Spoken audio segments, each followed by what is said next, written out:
All right. So I made a decision, and after almost 4 years, I'm leaving Warner Enterprises for good. Um, right now, I might be on the Roadmaster side of the house, which is still owned by Warner, but it was a pretty good company to train with and get my feet wet in trucking. And I think the corporate side of Roadmaster really killed my mood towards it, and I just didn't want to. I hated going to work. I wanted to leave in the middle of the day. The day that I wanted to leave in the middle of the day, one of our instructors did, and I said, "Oh, now I can't leave these guys abandoned."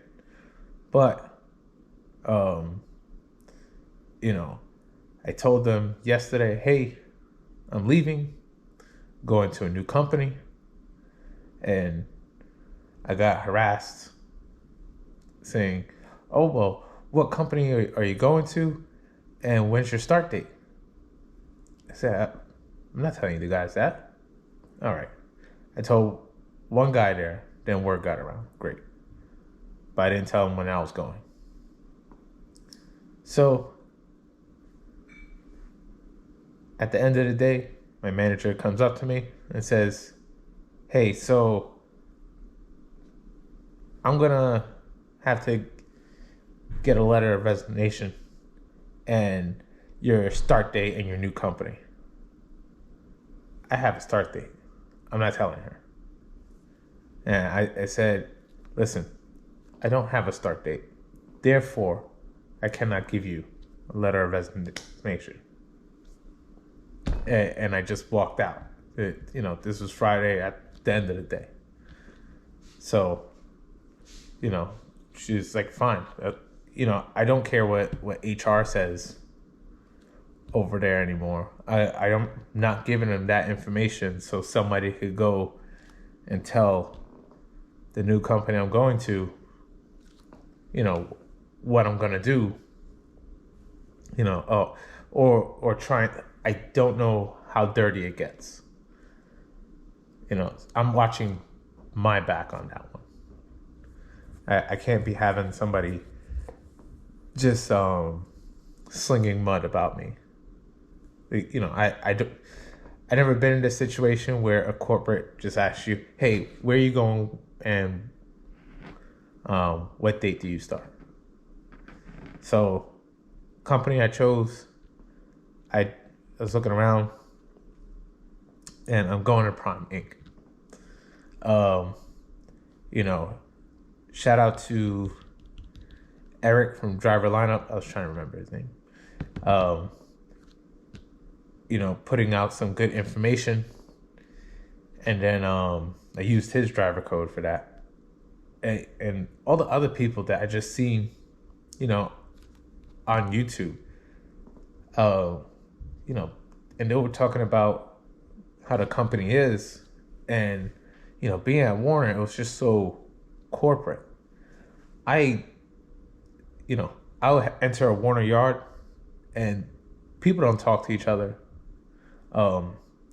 There's not a lot of things to do in a lot of the yards unless like you're in Omaha, Nebraska. And then even when I was in Omaha, Nebraska, never met anybody that I work under or anything like that. It was just very, how should I say, robotic. And I don't like that at all. And then even where I work now, it's at Roadmaster. It's very, the people are very nice. I have one guy who's a dick, but other than that, they're very cool. But my manager, she just goes off about everything that comes from corporate, and we can't do anything right. So this is why they don't understand why you're losing people. I don't know how many instructors we're supposed to have, but it's supposed to be, about 4 or 5 students per instructor. And, the other day I had 14 people in my group. 14 people. You know how many times they drove in that morning and then the afternoon session? Once. So you're telling me that they're going to get a whole bunch of education from doing one straight line back and one offset? And then, her thing is she'll tell the students, oh, when you're there, you have to be observing the whole time. Some people learn by doing. Well, in this field, yeah, you have to do it, and get it right. You just can't watch it all the time and just write down notes and everything and expect to get it down. So I feel like they're just, wasting these people's time. It's a 180-hour program. I got people who are there for 300 hours. That's ridiculous. I would show you the sheets, but, it's people's privacy. So it's their names on it, and their hours are there. I probably should just bring one in and just show you before I leave, black out the names. But it's ridiculous, the amount of hours they have compared to the training that they're getting. By the time they reach 300 hours, they're just there all day. And then when you pass an evaluation, if you could do the skills test, they're supposed to put you on the road. We don't have road drivers. Why? Because they quit because of the company. And then instead of, hey, letting them go home, they put them in PTI class and let them just sit outside all day. So it's like the world's most expensive daycare, for adults. You get to sit there, bake in the sun. It's Florida, so it's not really good weather. It's either cold and raining or extremely hot. That's why I'm so dark. So I just feel uncomfortable with it. I've been unhappy for a while at this job, and I just wanted to find something better. I just wanted to be back on the road. I took this and I said, hey, maybe I'll be happy just going 10 minutes to work. I'm very unhappy. There's been days I'm just like, I'm going to leave there in the middle of the day. This would be the day.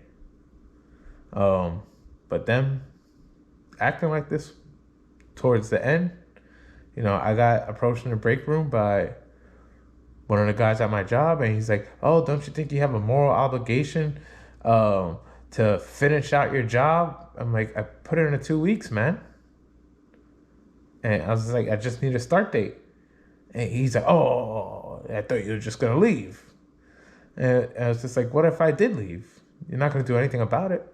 I'm sorry, this is a right to work state, but, I'm not gonna. So, it just got so frustrating for me.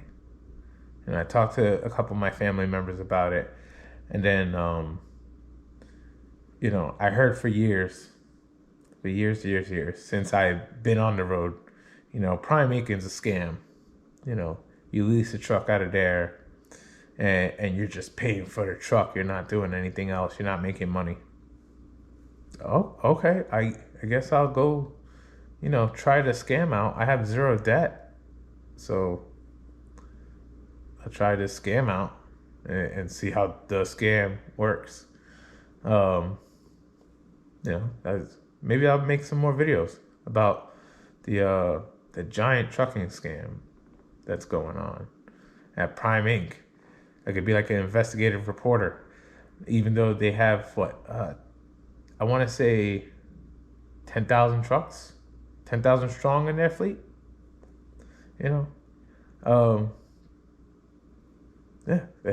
Let's see if it's a scam or not.